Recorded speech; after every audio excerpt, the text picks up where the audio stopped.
For 3 times stronger protection from intense tooth sensitivity, use Sensodyne Repair and Protect. Shop now.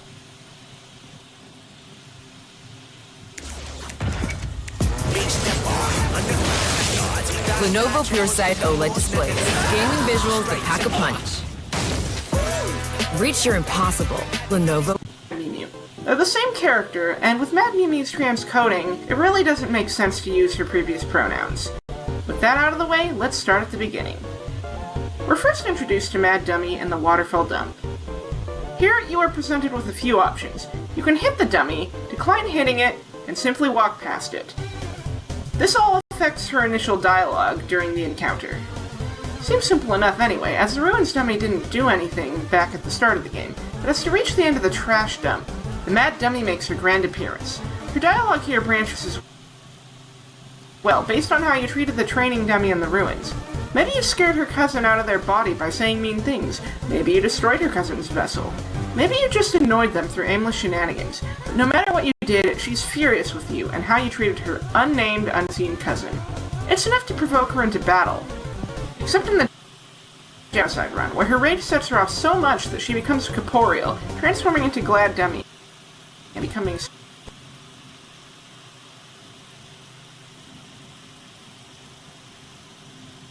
to use her previous pronouns. With that out of the way, let's start at the beginning. We're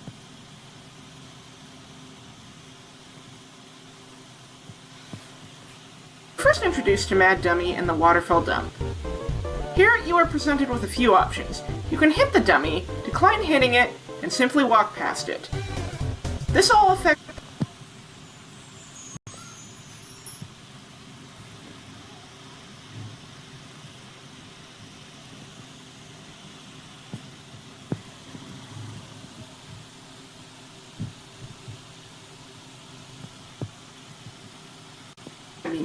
They're the same character, and with Mad Mimi's transcoding, it really doesn't make sense to use her previous pronouns. With that out of the way, let's start at the beginning. We're first introduced to Mad Dummy in the waterfall dump. Here, you are presented with a few options. You can hit the dummy, decline hitting it, and simply walk past it. This all affects her initial dialogue during the encounter. Seems simple enough anyway, as the Ruins dummy didn't do anything back at the start of the game, but as to reach the end of the trash dump, the Mad Dummy makes her grand appearance. Her dialogue here branches as well, based on how you treated the training dummy in the Ruins. Maybe you scared her cousin out of their body by saying mean things.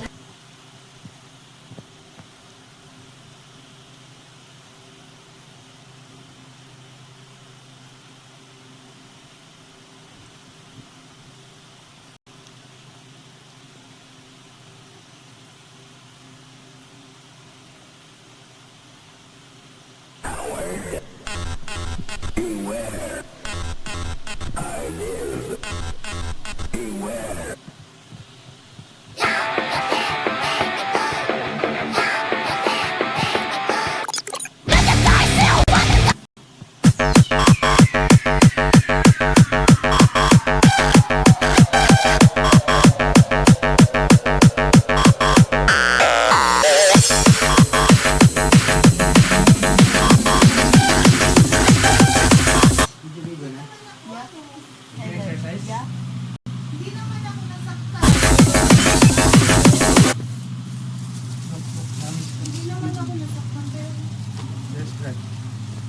Blood? Yeah. May tuko. This one and this one. Big Tony. Yeah, yeah. This one and this one.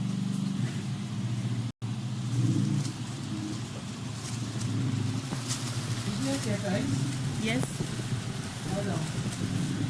Uh,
here. The part I really love about Mad Mew Mew is that even with the good ending, she doesn't immediately fuse with her body. Her new body isn't just a literal metaphor for transitioning, but gender identity in general. Even when you realize you're not cis, it takes time.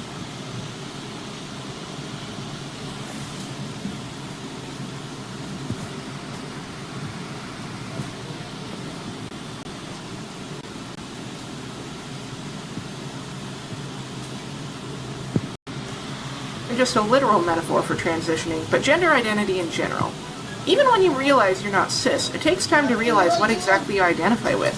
Lots of trans people first test out pronouns to see what they're comfortable with. Some change labels a lot. It's difficult to figure out your place on a spectrum, and the relationship between gender pronouns, masculinity, and femininity takes a lot of time to understand.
Same person, just happier.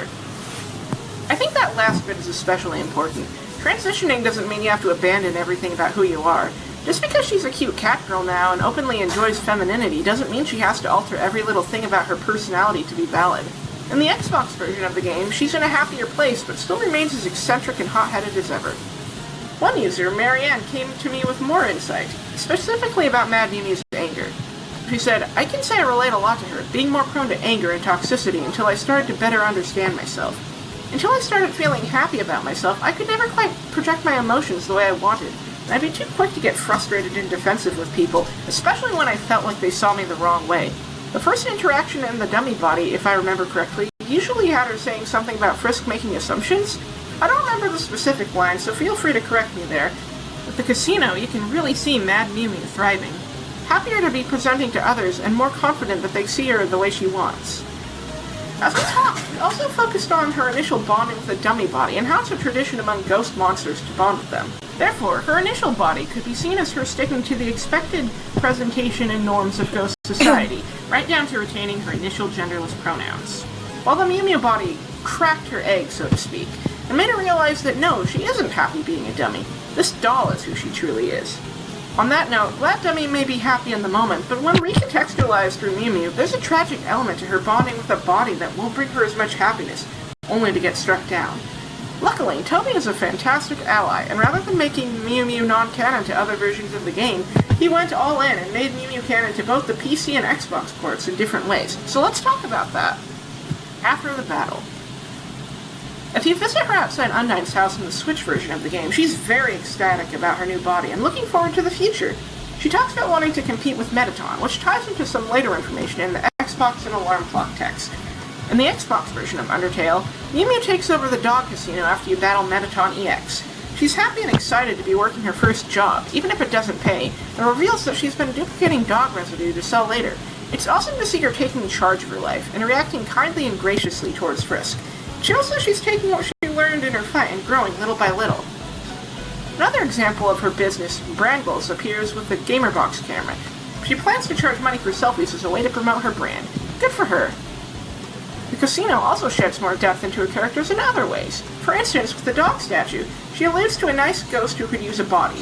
Whether she means the Ruins dummy, Nasta Bloop, or even Metaton's ghost self is unclear. but her love of knives remains strong, even with her embracing her femininity. We see more of her budding rivalry and resentment with Metaton when you interact with the fast food box. Not only that, but she shows a disdain for Burger Pants, finding him creepy for his staring, despite her weird habits like rotating her head. She also cuts pictures of MTT out of the menus and replaces them with herself, showing her bold ambitions in competing with the old box on wheels. The beauty cream interaction reveals an interesting aspect about ghost biology, namely that as long as they are incorporeal, they can't taste anything. Thus, Mew Mew loves eating beauty cream, even if it is MTT branding. And yes, she did indeed try to screw Burger Pants' head on after he stared at her for it. Her disdain for Metaton may partially be a bluff, as she acts anxious when you point out the MTT ticket to her, but she also reveals a closeness to Nastabrook here, learning that Metaton influences them poorly, and admitting that she left Blookie behind just like Metaton did, and has yet to face them and reveal her true self, or the fact that she's been their neighbor the whole time. Unlike Alphys, she prefers Mew Mew Kissy Cutie 2 over the original, and is familiar with the video games. She even gets into arguments with Alphys over which version of Mew Mew is canon, with Alphys taking issue with her more brazen personality and love of knives. Mew Mew, however, declares herself as the canon Mew Mew, all while revealing her body's poor construction and tendency to emit smoke. Through the GamerBox reaction, we learn further that her body can interfuse with the Mew Mew video game, and the voice box inside her says phrases in conjunction with it. Alphys tried using this feature to find where the missing Mew Mew doll went, but Mad Mew Mew used it to her advantage to jump scare the poor lizard girl.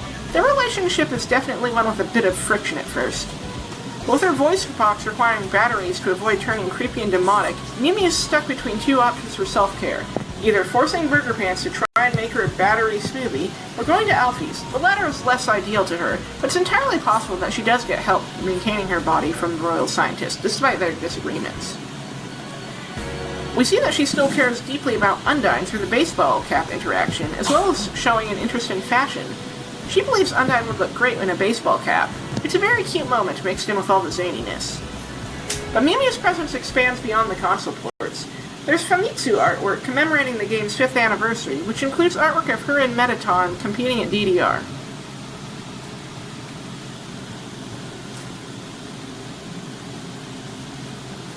We also learn that post-pacifist, Mew Mew is a successful streamer, and Alphys seems to view her in a more positive light, even watching her shows. She also handled the music at the Monsters' Christmas party, and in Metaton's Winter Alarm Clock dialogue, he talks about how he and Mew Mew got into a dramatic chainsaw battle, showing their rivalry at full force. Their intense showdown distresses Nastabrook enough that the two cease fire, and they share an awkward moment where they discuss Undyne and Alphys' relationship.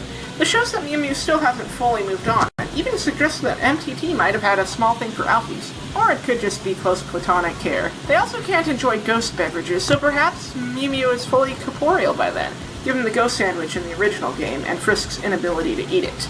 But this begs the question, if Mew Mew is the canon fate of the character, why does she appear as the dummy in the Xbox version's credits? Simply put, it's likely an oversight due to the Mew Mew fight not being in the game, and thus her battle sprite not being included. Plus, if you look at the amalgamates in all versions of Undertale's credits, Snowdrake's mom is eerily absent, despite the fact that Memory Head shows up. However, once she appears in the casino, she does disappear from outside Undyne's house, making her fate here incredibly clear. And if that's still not enough, with the numerous references to her past as the Mad Dummy, if you fill the casino with fluff, she'll do a direct reference to her dummy fight and how she attacked Frisk with cotton balls. And while it's likely she doesn't have the Mew Mew body at this point in Deltarune, I think the separation of her character from Mew Mew and Dummy and the ghost that sometimes occurs in the fandom ignores the nuance to who she is. She became a much more developed person through additional content and expansions. Her Mew Mew body is the form she's happiest in, and I for one embrace Mew Mew for being such a fun, empowering, and refreshing character.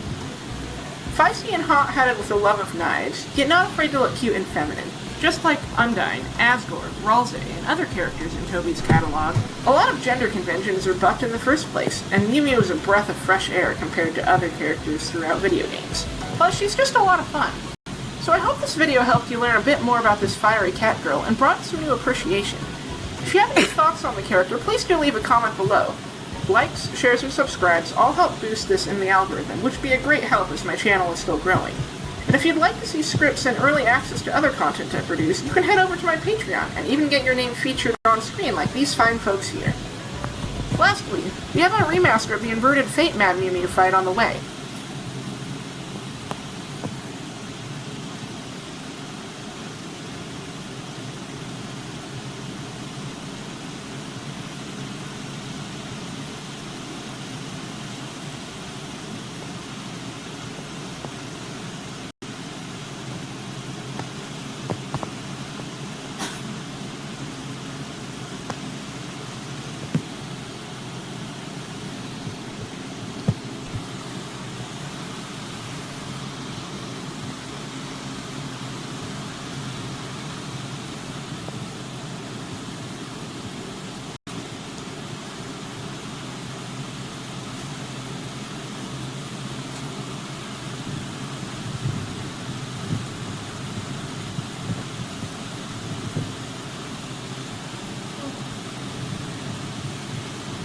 You bomb!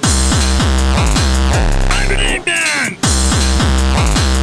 That's no good! I'm an man! That's no good! I'm an man! That's no good! That's no good! That's no good!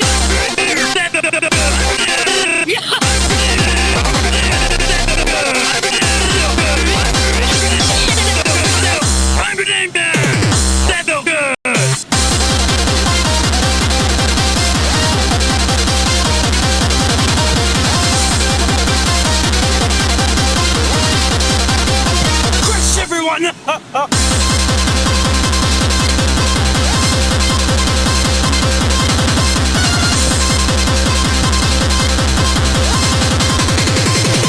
I'll punish you!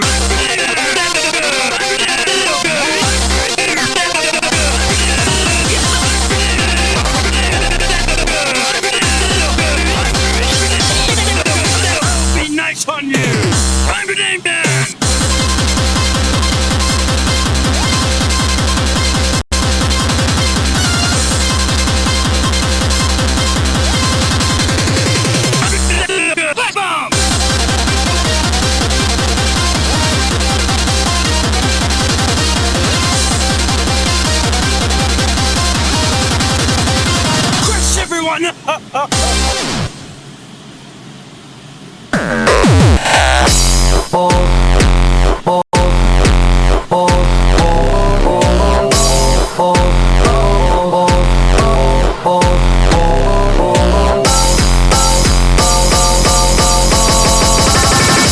My balls.